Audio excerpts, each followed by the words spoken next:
Okay, so the first point I want to talk about is Raiden has time paradox. When you die, time, space, course of history changes, alter, rewind, fast forward. So the problem with this is that this is happening within the simulation itself, and the simulation would obviously restart or whatever, or just rewind us, the player, exclusively back to a point before Raiden died within the simulation itself. We wouldn't inherently think that Raiden has an ability and has shown to use this ability within the simulation, and yet no one outside of the simulation or outside of just the simulation in general within Metal Gear has been shown to possess this kind of ability, time paradox. And then some proof, I guess, that you sent was just mention of a time paradox like being possible. The time paradox paragraph that you sent is just talking about the possibility of a time paradox in general. It says if this happened, then this would have resulted in a time paradox. However, those events didn't happen. This just acknowledges that time paradoxes are a thing, which like so did Modern Warfare when that came out. So like that doesn't mean time paradox exists. Um, and when Raiden dies, he just gets reverted back to an earlier part of the simulation. That's about it. And then you say that being the game ending means he is the player, and no, he's not. He is the player of the simulation. We are the player of the real world. We're two completely separate things. Yes, we are playing a game, but that game isn't the simulation. The game is Metal Gear Solid 2: Sons of Liberty. The simulation is something completely different. Those are like Raiden might be referred to as the player within the simulation because he is, but we and him are we are definitely like two or whatever three separate beings altogether. With this logic, the player who is us from Undertale or Deltarune, we could apply the same logic there, easily making characters there outer if we apply this logic, even though I think there's too many flaws with that. It's more so just acknowledging that, and this isn't actually that doesn't really what I was about to say wouldn't really apply to Metal Gear, so I won't go ahead and say it just because that would only apply to Deltarune or Undertale. But the player, he's the player of the simulation, not the player of us. He is not us. Um, okay. Then you say, and why does being the player matter? Because you, me, are part of the simulation. We are transcendent to simulation, the outside world, making anything in MGS relevant to Raiden. Again, no, that's not the case. We are not Raiden. Raiden is not us. He is stuck in this simulation. He's stuck in it. He has no control over the simulation. He's clearly bound by it, as we see throughout the game. Um, and yeah, we are not Raiden, and like we can choose to turn the game off whenever we want. We can choose to do things that he clearly cannot in that setting. It's also just kind of foolish to say that Raiden is somehow the player just as we are. Um, and this definitely wouldn't be transcendence or anything like that. Like obviously we transcend Raiden because we're real and he's fiction. Like he doesn't exist in any form. He cannot interact with us in any form. I mean, like the like some people will use the Psycho Mantis making your controller vibrate argument. But like that's actually stupid. That's like a theater experience. That's like going to Shrek 5D and Shrek making the seat shake and going, okay, transcends us, basically. So yeah, that's not a good argument. Um, but yeah, he is not the player. He's definitely not the player. He can't control the console. He can't come to my house, and he definitely can't turn off my TV or any of these things. He definitely does not have the same level of power, or does he acknowledge that his universe itself is fictional? The simulation itself is not real, but neither is Metal Gear as a whole. And yes, it does refer to him as a player because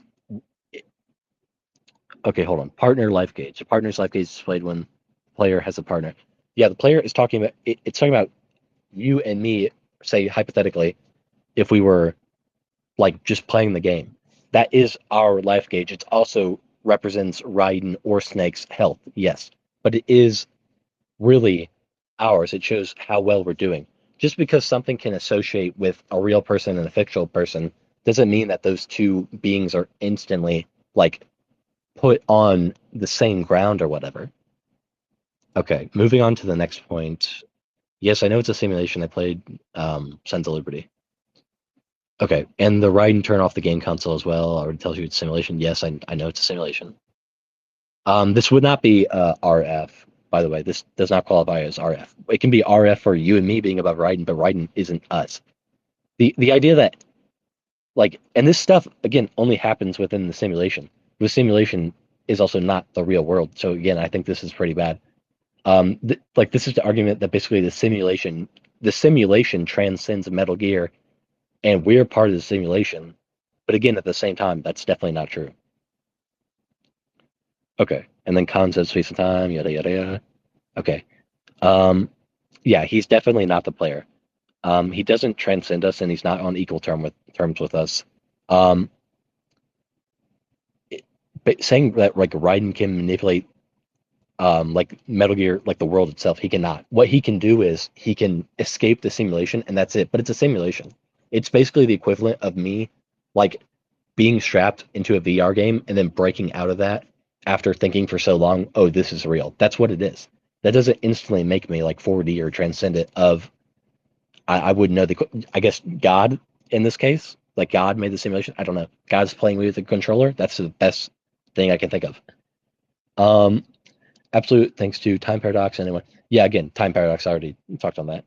Um, okay. Okay. Let me respond to what you just said now. Don't mean to bother you, but off topic. Like we had a reason. Because I just want to just trying to scale things here. There's no rats, obviously, and I'm all asking to be heard out. And I just want you.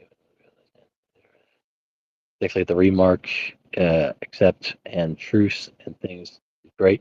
I don't know anything about that. But yeah. I don't know.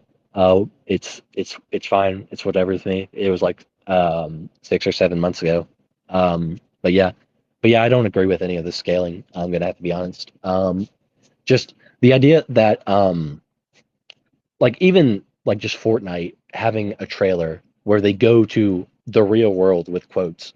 Um, Going to the real world, like just say us hypothetically, you're really just at most going to higher plane of existence, which is at most 4D, unless you add in layers of context. Like coming to the real world is at most that, and even then, with the logic I already spoke about, this doesn't really scale anywhere as far as I'm concerned. The time paradox stuff is just like it applies to the simulation, but the simulation isn't real. It's a simulation. The simulation doesn't actually transcend literal Metal Gear.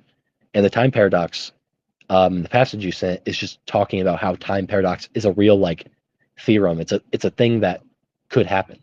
And time paradox is like there have been just genuine plot holes and retcons in Metal Gear that have existed a lot.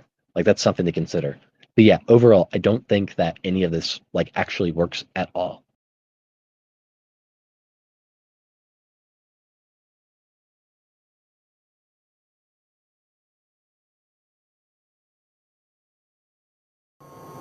Press the circle button repeatedly to regain your strength. When you've had enough, press the select button to submit. When your life reaches 0, the game is over. There are no continues, my friend. Don't even think about using... We used Shadow Moses as a paradigm for the exercise. I wonder if you would have preferred a fantasy setting. We chose that backdrop because of its extreme circumstances.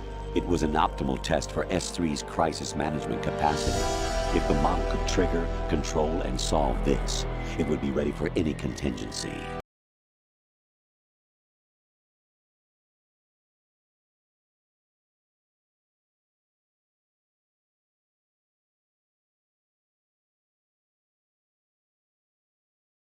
These so-called next-generation special forces should be called simulated soldiers. They have no real battle experience. Video game players, huh? The system may have changed. Battlefield hasn't. Until that point, war was like a game to them. And then suddenly, reality came crashing down.